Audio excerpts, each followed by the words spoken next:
The biggest mistake you can make is underestimating how deep narcissistic abuse cuts. It drives survivors to seek unhealthy ways to cope, like substance abuse. To tell you the truth, drugs are probably the only reason I haven't killed myself. This choice isn't random. It's rooted in unique experiences and reasons that paint a complex picture of survival. So in this video, you will understand why those who experience narcissistic abuse turn to substance abuse. Are you ready? Let's start with reason number 1, numbing emotional pain. Ever wondered why some people turn to drugs or alcohol after experiencing narcissistic abuse? It's often because they're trying to numb intense emotional pain. Survivors of narcissistic abuse feel deep worthlessness and self-doubt. This emotional turmoil can be overwhelming, so they use substances to numb these feelings. Drugs and alcohol provide a temporary escape. It's a way to take a break from the constant inner pain. However, this relief is only short-lived. Unfortunately, substance abuse ultimately makes their problems worse. Instead of healing, it adds another layer of difficulty to their lives. The cycle of abuse and addiction becomes hard to break. Survivors may feel trapped between emotional pain and substance dependence. Understanding this behavior is crucial. It shows the depth of their struggle. Offering support and compassion can make a big difference. By recognizing these patterns, we can help them find healthier ways to cope. Number 2, seeking control. Ever wondered why some people use substances to feel in control? In relationships with narcissists, victims often have little control over their lives. This lack of control can be overwhelming and disempowering. Substance abuse can paradoxically become a way for them to assert some form of control. While they cannot control the narcissist's behavior, they can control their use of substances. This creates an illusion of autonomy and self-determination. For a moment, they might feel like they have a say in their lives. However, this control is illusory and temporary. Substance use doesn't provide genuine autonomy or empowerment. Instead, it often leads to further loss of control. Understanding this behavior is crucial. It highlights the desperate need for control felt by survivors of narcissistic abuse. Offering support and helping them regain true control can make a big difference. By recognizing these patterns, we can better assist survivors in finding healthy ways to reclaim their power and autonomy. Number 3, escape from reality. Ever wondered why some people turn to drugs or alcohol to escape their reality? For survivors of narcissistic abuse, the manipulation and gaslighting they endure can distort their sense of reality. This constant confusion and pain can be overwhelming, so they use substances to escape. Drugs and alcohol offer a break from this relentless mental and emotional manipulation. The altered states provide temporary relief. It's a way to take a mental vacation from their harsh reality. Unfortunately, this escape is only temporary. Substance abuse doesn't solve their problems. Instead, it often makes things worse. The cycle of abuse and addiction is tough to break. Understanding this behavior is important. It shows the intense struggle they face.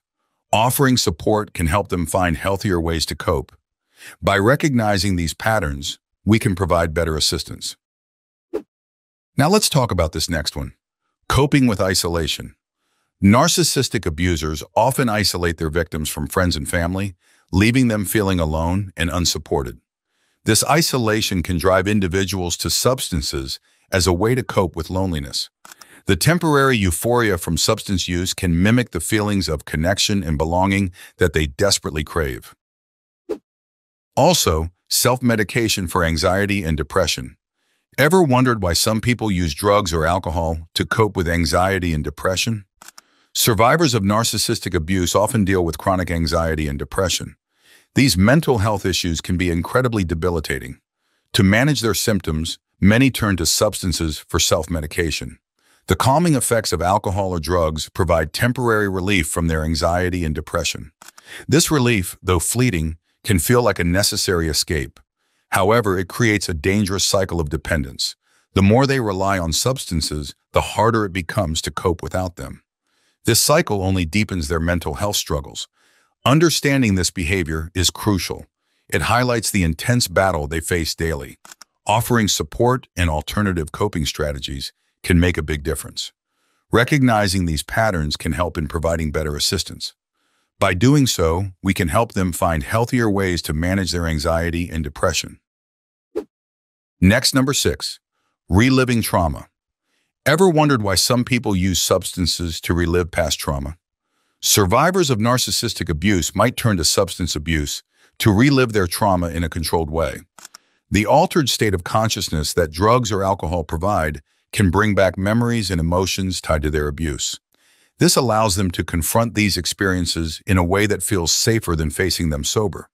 It might seem strange, but this method offers a sense of control over their traumatic memories.